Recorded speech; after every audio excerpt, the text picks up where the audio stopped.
جاب حسين، حاول يكتب حسين، الشحات عرضيه خطيره ملعوبه، الاهلي ملعوبه، تمشي كوره عن طريق الشحات، شحات سليمه في الميدان، الشحات والكروس وحده بيرسيتاو بضربه راس، جولاتو للاهلي عن طريق بيرسيتاو، حسين شحات بالملي والتاو، جولاتو للنادي الاهلي، 1 الاهلي 0 الوداد.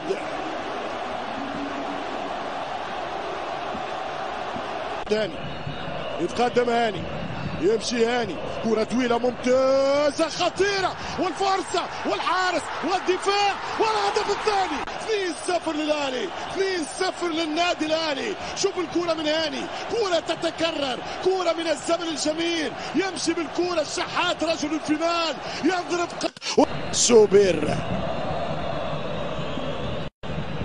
85 دقيقة بالضبط، 5 دقائق للنهاية، الضغط على معلول وافتكاك الكرة من الوداد، ويرجع لي ويصلح ويرجع لي ويبعد الخطر البيضاوي. ترجع الكرة الوداد، جبران الوداد، 1-2 هربة خطيرة جدا، الوداد الوداد الوداد الوداد الوداد الوداد جول، الوداد جول، 2-1 للوداد الرياضي، 2-1 من كوتشينغ فاندر بروك، يسجل اللاعب سيف الدين جول، سيف الدين جول.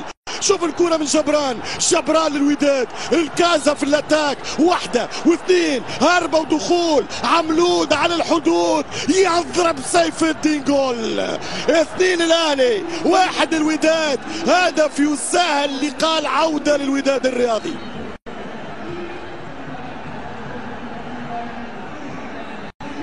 أول هدف يقبله الأهلي بعد 6 مباريات إفريقية، هو 86، هدف قاتل بخبرات رفقاء